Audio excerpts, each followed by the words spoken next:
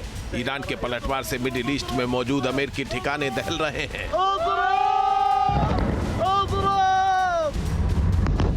या अल्लाह!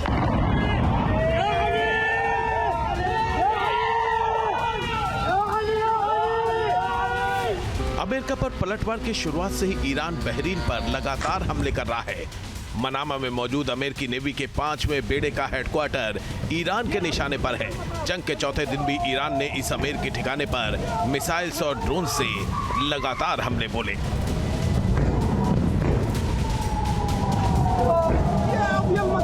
ईरान की missiles America के इस अहम बेस पर कहर बरपाती दिखी। मिसाइलों की बारिश से अमेरिकी बेस पर आग की लपटें और धुएं का गुबार उठता दिखाई दिया।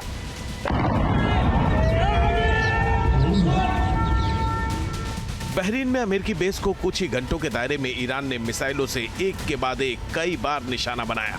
ईरान के इस घातक हमलों से भारी नुकसान की खबर है। ईरान ने बहरीन में अमेरिकी ठिकानों पर सिर्फ मिसाइल ही नहीं बरसाई, बल्कि ड्रोन्स की लहर से भी कहर बरपा दिया। जानकारी के मुताबिक बहरीन के एक होटल में भी ईरान ने हमला किया। बताया जा रहा है कि इस होटल में अमेरिकी सेना से जुड़े अधिकारी मौजूद थे। ईरान के ड्रोन अटैक का ये वीडियो बता रहा है कि हमला कितना विध्वंसक था। शमशेर भाई और भी एक है। अल्लाहू अकबर, अल्लाहू अकबर। अब सवाल ये है कि ईरान के निशाने पर इजराइल के बाद बहरीन क्यों है? अमेरिकी 5वें बेड़े को नष्ट करने पर क्यों फोकस कर रहा है ईरान? दरअसल ये सिर्फ एक बेड़ा नहीं है, बल्कि एक व्यापक डेटाबेस है जिसमें युद्ध, खुफिया जानकारी, समुद्री डकैती, राजनीति और अन्य जानकारी मौजूद है। इसे नष्ट करने का मतलब होगा मिडिल ईस्ट में अमेरिकी ताकत का लगभग 75% हिस्सा खत्म कर देना। वो कवर करता है जिसमें खाड़ी, लाल सागर, ओमान की खाड़ी, अरब सागर और हिंद महासागर के कुछ हिस्से शामिल हैं। ये पूरा हिस्सा 21 देशों में फैला हुआ है। इसमें 3 अहम रणनीतिक मार्ग शामिल हैं। पहला होर्मुज स्ट्रेट, दूसरा सुएज नहर और तीसरा बाब अल मंदेब स्ट्रेट। दुनिया के करीब 90% तेल व्यापार का मार्ग इन्हीं क्षेत्रों से होकर गुजरता है। इन समुद्री मार्गों पर अमेरिकी नियंत्रण इनकी ऊर्जा आपूर्ति श्रृंखलाओं की गारंटी देता है। ईरान का ध्यान रणनीतिक रूप से बेहद अहम इस अमेरिकी ठिकाने पर केंद्रित है। इस पर हर दिन मिसाइलों की बारिश कर रहा है। ईरान इस अमेरिकी बेस के रडार के साथ साथ कुछ नौसैनिक और रसद उपकरणों को नष्ट करने में कामयाब रहा है।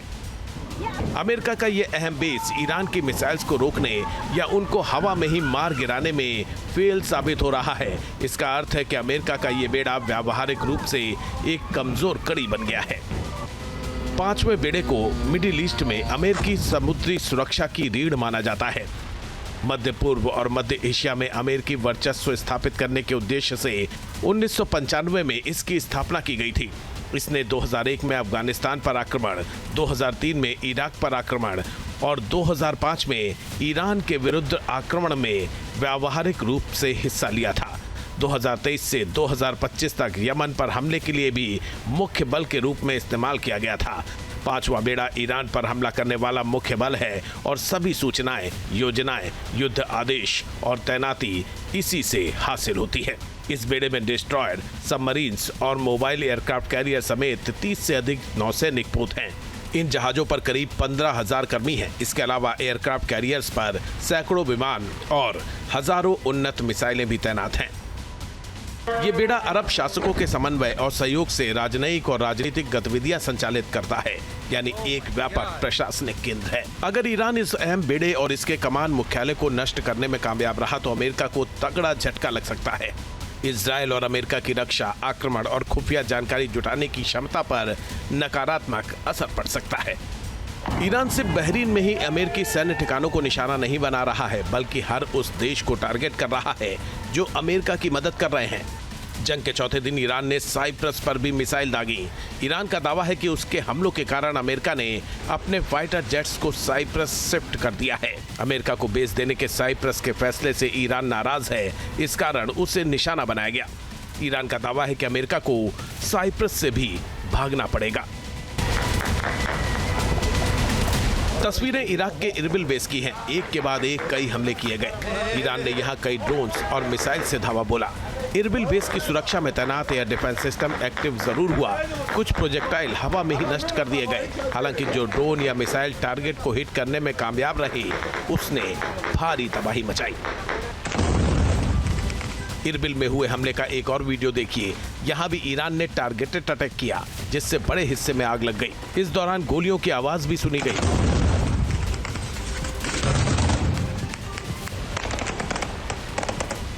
ईरान की ओर से दावा किया गया है कि IRGC ने अमेरिका के हथियार डिपो को निशाना बनाया है। अब उत्तरी इराक का एक वीडियो देखिए। यहाँ ईरान ने ड्रोन से हमला किया। उसके बाद अमेरिकी डिफेंस सिस्टम सी-राम एक्टिव हुआ और ड्रोन को मार गिराया। इसके बाद पूरे इलाके में काफी रोशनी फैल गई। ये मंजर बेहद खौफनाक था। जरा सोचिए, अगर ड्रोन अपने टारगेट पर हिट करता तो कितना ज्यादा नुकसान होता। ईरान के साथ ही उसके समर्थक मिलिशिया ग्रुप ने भी इरबिल में जबरदस्त अटैक किया। यह हमला उस होटल पर किया गया जहां अमेरिकी सैनिक रुके थे। अचानक हुए हमले से जोरदार विस्फोट हुआ और होटल आग की लपटों में गिर गया।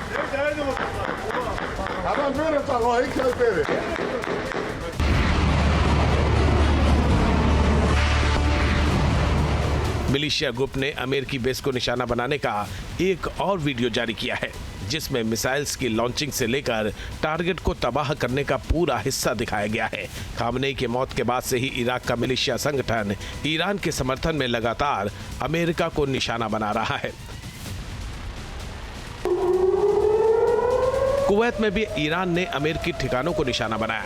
ईरान ने शुरुआत में कुवैत पर ड्रोन हमले किए थे, लेकिन अब वो मिसाइल्स की बारिश कर रहा है। कुवैत में अमेरिका के मिलिट्री एसेट्स हैं। ऐसे में ईरान का मिसाइल हमला अमेरिका के लिए चुनौती बन गया है। संकेत साफ है कि ईरान एक रणनीति के तहत अमेरिकी सैन्य ठिकानों पर हमला कर रहा है। दरअसल ईरान जानता है कि हवाई ताकत के मामले में वो अमेरिका और इजराइल के सामने कहीं नहीं ठहरता। ईरान की ताकत उसकी घातक मिसाइल्स और आत्मघाती ड्रोन्स है। इन्हीं के सहारे वो अमेरिका को रणनीतिक चोट दे रहा है, ताकि उसकी हमला करने की क्षमता को कमजोर किया जा सके।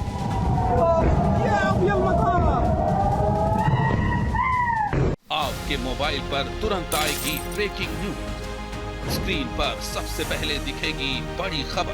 देश दुनिया की हर खबर एक जगह। अब आपके मोबाइल पर तुरंत फटाफट इंस्टॉल कीजिए न्यूज नेशन ऐप और रखिए खुद को अपडेट।